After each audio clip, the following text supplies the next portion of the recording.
지금 이 순서 하나만 잘못 선택해도 부모님의 마지막 순간이 평생 후회로 남을 수 있습니다. 집에서 조용히 돌아가셨을 때 대부분의 가족이 무조건 먼저 누르는 전화가 있어요. 그 전화 한 통 때문에 고인은 몇 시간 동안 그대로 계시고 가족은 아무 준비도 못한 채 조사부터 받는 상황이 벌어집니다. 이건 남의 이야기가 아닙니다. 저는 25년 동안 장례 현장을 지켜온 상담가 김도연입니다. 그동안 수천 가족을 만나면서 같은 실수가 반복되는 걸 너무 많이 봤어요. 특히 요즘처럼 혼자 지내시는 어르신이 많은 시대에는 언제든지 우리 가족에게 닥칠 수 있는 일입니다. 오늘 이 영상에서는 부모님이 집에서 돌아가셨을 때 절대 먼저 하면 안 되는 행동과 반드시 지켜야 할 순서를 처음부터 끝까지 말씀드리겠습니다. 이 내용 미리 알지 못하면 반드시 후회합니다. 여러분은 이 상황에서 가장 먼저 무엇을 하실 것 같으신가요? 상담을 하다 보면 비슷한 이야기를 정말 많이 듣습니다. 아침에 어머니 방문을 열었는데 조용히 누워 계셨고 손을 잡았더니 이미 차가웠다는 이야기요. 그 순간 머릿속이 하얘져서 무조건 전화부터 눌렀다고들 하십니다. 패닉 상태에서는 누구나 그럴 수 있어요. 하지만 그 한 통의 전화가 이후 모든 과정을 바꿔버린다는 걸 아시는 분은 많지 않습니다. 제가 만났던 한 가족 이야기를 들려드리겠습니다. 박성호님은 71세 되신 어머니와 단둘이 살고 계셨어요. 어느 날 새벽 화장실에 다녀오시던 어머니가 갑자기 쓰러지셨습니다. 급하게 손을 잡아봤지만 맥박이 느껴지지 않았고 가슴도 움직이지 않았어요. 그분은 당황한 나머지 바로 119에 전화를 걸었습니다. 숨을 안 쉬신다고 빨리 와달라고 말씀하셨죠. 구급대원들이 도착했고 바로 심폐소생술을 시작했습니다. 이미 돌아가신 어머니의 가슴을 세게 누르고 입에 기구를 넣는 모습을 지켜봐야 했어요. 그 장면이 너무 충격적이어서 그분은 그 자리에서 주저앉고 말았습니다. 결국 사망이 확인됐고 이제는 경찰이 왔습니다. 변사 가능성을 확인해야 한다며 집 안 곳곳을 살펴보고 사진을 찍고 질문을 했어요. 왜 혼자 계셨는지, 평소 건강은 어땠는지, 최근에 다툼은 없었는지까지 물어봤습니다. 그 시간 동안 박성호님은 어머니 곁에 앉아 있을 수조차 없었어요. 경찰 조사가 끝나고 검안이가 와서 사망 확인서를 작성하기까지 거의 4시간이 걸렸습니다.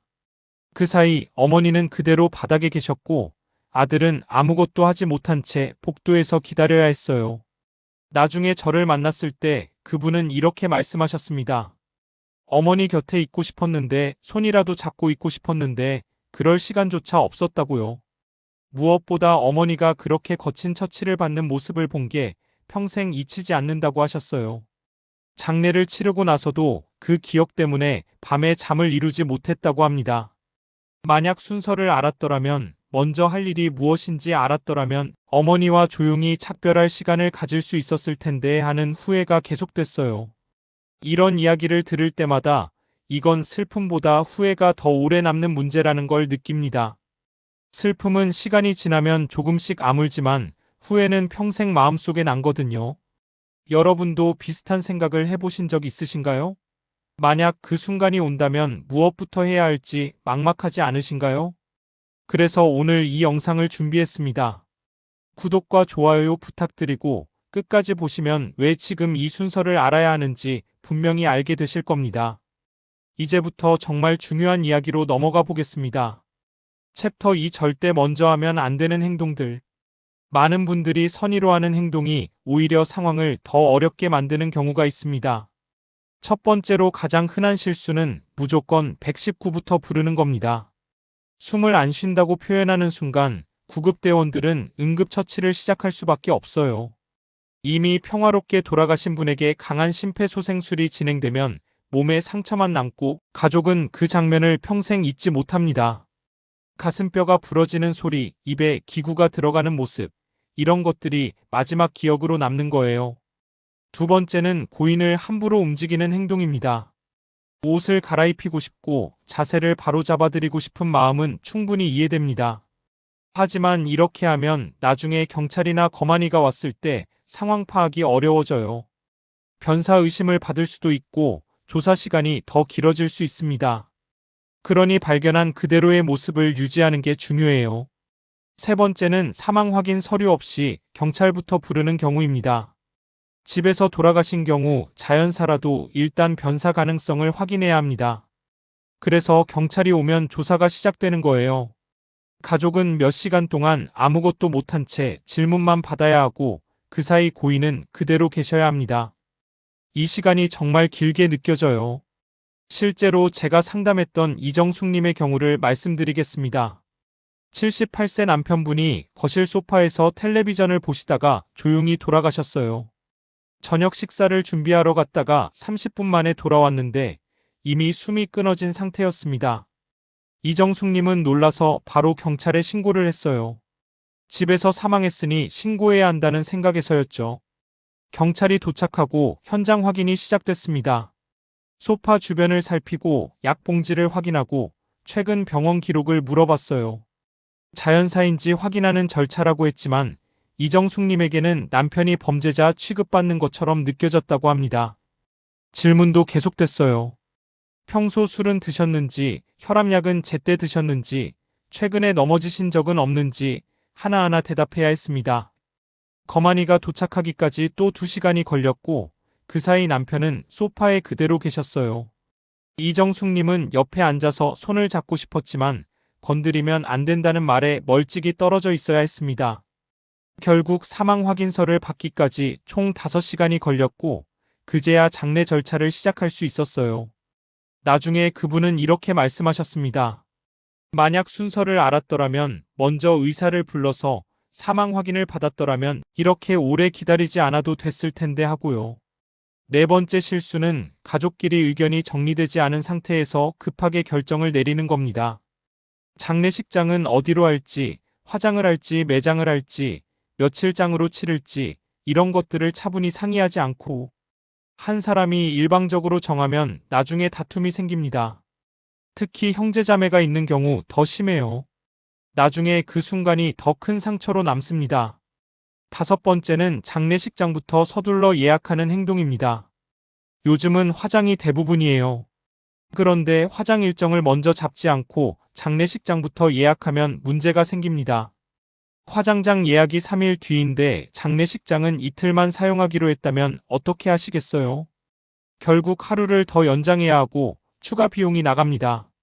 순서를 잘못 잡으면 비용과 시간이 눈덩이처럼 불어나요. 6번째는 비용을 확인하지 않고 진행하는 겁니다. 장례 업체에서 권하는 대로 다 하다 보면 나중에 청구서를 받고 깜짝 놀라는 경우가 많아요. 꽃, 수혜, 관, 운구 차량 하나하나 옵션이 붙을 때마다 금액이 올라갑니다. 미리 견적을 받고 비교해야 하는데 슬픔 속에서는 그럴 여유가 없어요. 7번째는 한 사람이 모든 걸 혼자 감당하려는 경우입니다. 연락도 하고 서류도 챙기고 조문객도 응대하고 이렇게 하다 보면 정작 중요한 작별의 시간을 갖지 못합니다. 감정적으로도 현실적으로도 버티기 어려워요. 여러분도 혹시 이런 실수를 하실 것 같지 않으신가요? 이제 왜 순서가 중요한지 조금 느껴지셨죠? 그럼 이제부터는 어떻게 해야 하는지 차근차근 말씀드리겠습니다. 가장 먼저 해야 할 건 침착한 사망 확인입니다.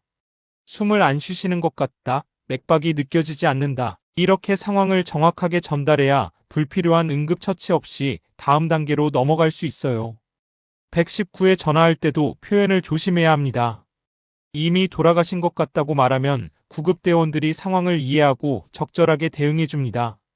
하지만 더 좋은 방법이 있어요. 평소 부모님을 진료하던 단골병원이나 의사에게 먼저 연락하는 겁니다. 왕진을 나와서 사망 확인을 해주면 그 자리에서 사망 진단서를 받을 수 있어요. 이 서류 하나가 모든 절차의 출발점입니다. 이게 있으면 경찰 조사 없이 바로 장례 준비를 시작할 수 있거든요. 강민수님의 사례를 들려드리겠습니다. 82세 어머니를 모시고 살던 분인데 어머니가 평소 당뇨와 고혈압으로 동네 내과를 오래 다니셨어요. 어느 날 아침 어머니가 침대에서 조용히 돌아가신 걸 발견했습니다. 강민수님은 예전에 제 상담을 들었던 분이라 바로 단골 병원에 전화를 했어요. 상황을 설명하고 왕진을 부탁했습니다. 30분 뒤 의사 선생님이 집으로 오셨고 어머니 상태를 확인한 뒤 자연사로 판단하고 사망 진단서를 작성해 주셨어요. 평소 진료 기록이 있었기 때문에 가능한 일이었습니다. 이 서류를 받자마자 강민수님은 바로 다음 단계로 넘어갈 수 있었어요. 경찰도 부르지 않았고 조사도 받지 않았습니다. 무엇보다 어머니 곁에서 1시간 넘게 손을 잡고 작별 인사를 나눌 수 있었다고 하셨어요. 사망 진단서를 받고 나면 이제 두 번째 단계입니다. 바로 화장 일정을 먼저 확인하는 거예요. 많은 분들이 이 순서를 모르고 장례식장부터 알아보는데 그러면 안 됩니다. 요즘은 화장장 예약이 밀려서 빠르면 2일, 늦으면 5일까지 기다려야 하는 경우도 있어요. 이 일정이 정해져야 장례식장을 며칠 쓸지, 입관은 언제 할지, 발인은 언제 할지가 모두 정리됩니다. 화장장은 지역마다 운영하는 곳이 다릅니다. 서울시립, 경기도시설, 이런 식으로 나뉘어 있어요. 거주지에 따라 이용할 수 있는 곳이 정해지니까 미리 확인해야 합니다. 전화로 예약할 수도 있고 요즘은 인터넷으로도 가능해요. 일정을 잡을 때는 최소 3일은 여유를 두는 게 좋습니다. 너무 급하게 하면 가족들이 모일 시간도 없고 조문객을 받을 여유도 없어요. 세 번째는 장례식장 선택입니다. 화장 일정이 3일 뒤로 잡혔다면 장례식장은 2박 3일로 예약하면 됩니다. 이때 고려할 게 몇 가지 있어요. 첫째는 위치예요. 집에서 가까운 곳이 좋은지 아니면 친척들이 모이기 편한 곳이 좋은지 생각해 봐야 합니다. 둘째는 규모예요. 조문객이 얼마나 올지 예상해서 빈소 크기를 정해야 해요. 셋째는 비용입니다.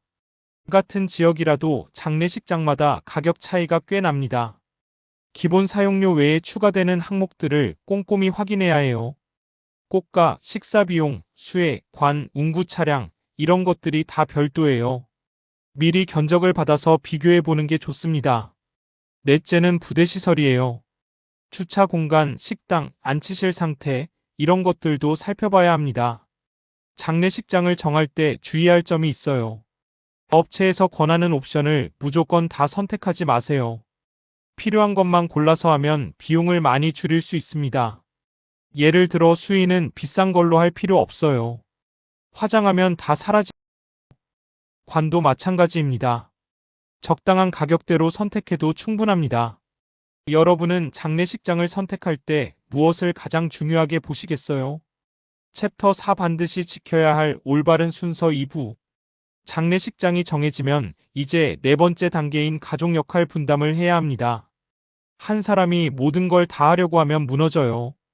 연락 담당, 부고 담당, 서류 담당, 조문 응대 담당 이렇게 나누는 것만으로도 부담이 확 줄어듭니다. 형제자매가 있다면 각자 역할을 정하세요. 혼자라면 가까운 친척이나 친구에게 도움을 요청하는 것도 방법입니다. 조문객 응대는 생각보다 체력이 많이 듭니다. 계속 서 있어야 하고 같은 인사를 수십 번 반복해야 해요. 이걸 혼자 하면 이틀째 되는 날 몸이 완전히 지칩니다. 교대로 하거나 누군가 옆에서 도와주는 게 꼭 필요해요. 서류 처리도 만만치 않습니다.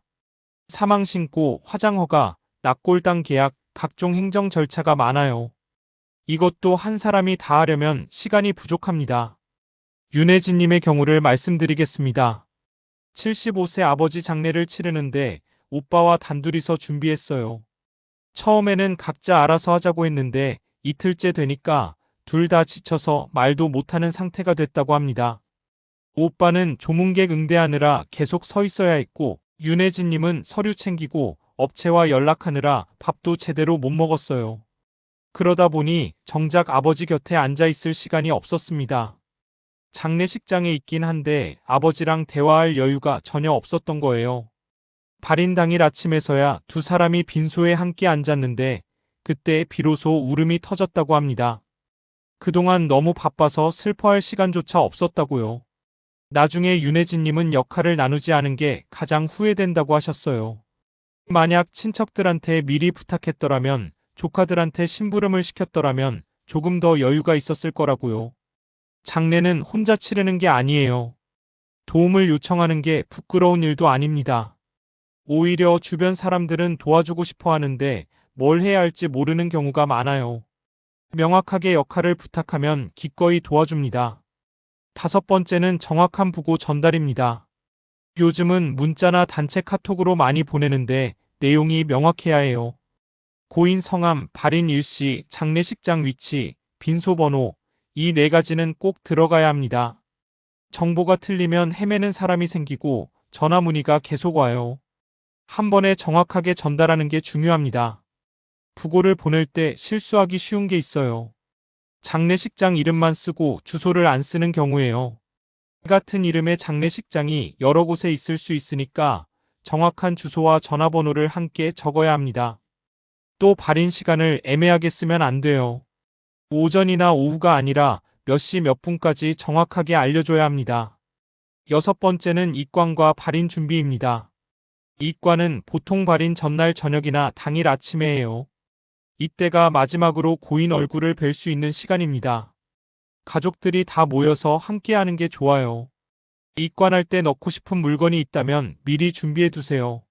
사진, 편지, 좋아하시던 물건, 이런 것들을 함께 넣어드릴 수 있습니다. 발인은 화장장으로 출발하는 걸 말해요. 시간 맞춰서 운구 차량이 오고 관을 옮기고 가족들이 따라가는 순서입니다. 이 과정이 정신없이 빠르게 진행되니까 미리 마음의 준비를 해두는 게 좋아요. 화장장에 도착하면 마지막 절을 하고 관이 들어가는 걸 지켜보게 됩니다.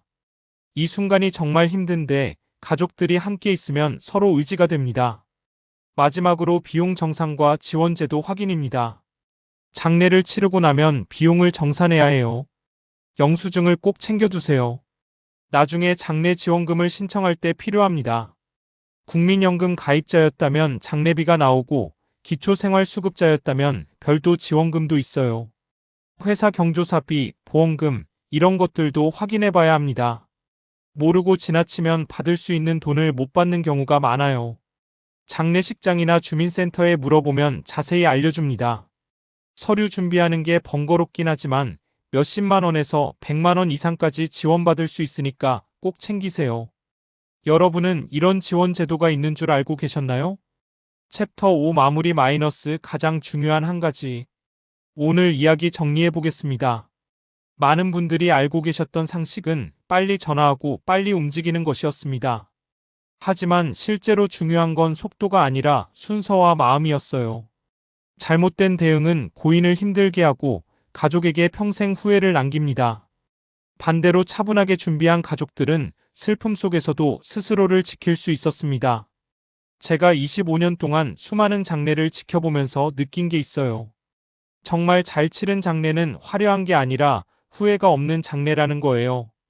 비싼 꽃을 많이 놓고 좋은 관을 쓰고 큰 식장을 쓰는 게 중요한 게 아닙니다. 순서를 제대로 지켜서 불필요한 고통 없이 진행하고 가족들이 충분히 작별할 시간을 갖는 게 진짜 잘 치른 장례예요. 무엇보다 전화하기 전 잠시라도 고인 곁에 머물며 손을 잡고 작별 인사를 나눈 그 시간이 평생의 위로가 됩니다. 제가 만난 가족들 중에 후회 없이 보냈다고 말하는 분들은 한결같이 이 시간을 가졌어요. 비록 몇 분, 몇십 분이었지만 고인과 단둘이 있으면서 하고 싶은 말을 다 했다고 하셨어요. 감사하다고, 사랑한다고, 편히 쉬라고 그런 말들을요. 반대로 후회하는 분들은 그 시간을 갖지 못했어요. 119를 부르는 순간부터 상황이 너무 빠르게 흘러가서 정신을 차릴 틈이 없었다고 합니다. 나중에 장례를 다 치르고 나서야 그때 손이라도 잡고 있을 걸, 한마디라도 더 할 걸, 이런 생각이 든대요. 그게 평생 마음에 남는 겁니다. 그래서 오늘 당장 드리고 싶은 제안은 하나입니다. 가족과 이 이야기를 한번 나눠보세요. 불편해도 어색해도 그 대화가 나중에 가족을 지켜줍니다. 부모님이 혼자 계시다면 더욱 중요해요. 만약에 상황이 왔을 때 누구한테 먼저 연락할지, 단골 병원은 어딘지, 원하시는 장례 방식은 뭔지, 이런 걸 미리 물어보세요. 처음엔 싫어하실 수도 있어요. 재수 없다고 왜 그런 이야기를 하냐고 하실 수도 있습니다. 하지만 차분하게 설명하면 이해하세요. 준비되지 않은 상태에서 맞이하는 것보다 미리 알고 대비하는 게 훨씬 낫다는 걸요. 실제로 많은 어르신들이 본인 장래에 대해 의견을 갖고 계십니다. 간소하게 치르고 싶다, 특정 장소에 모셔달라, 이런 바람이 있으세요. 그 바람을 미리 알아두면 나중에 결정하기가 훨씬 쉬워져요. 형제자매끼리 의견이 안 맞아서 다툴 일도 없고요. 부모님 뜻대로 하면 되니까요. 이런 대화가 어색하다면 이 영상을 함께 보시는 것도 좋은 방법입니다. 영상 보면서 자연스럽게 이야기를 꺼낼 수 있거든요. 다음 영상에서는 장례 비용을 줄이면서도 품위 있게 치르는 방법과 장례 후 꼭 챙겨야 할 행정 절차를 자세히 알려드리겠습니다. 사망 신고는 어떻게 하는지, 통장 정리는 언제 하는지, 상속 절차는 어떻게 되는지 실질적으로 필요한 정보들을 다룰 거예요. 오늘 내용 여러분에게 도움이 되셨나요? 비슷한 경험이 있거나 궁금한 점 있으시면 댓글로 한 줄 남겨주세요. 여러분의 이야기를 듣고 싶습니다. 구독과 좋아요도 꼭 부탁드립니다.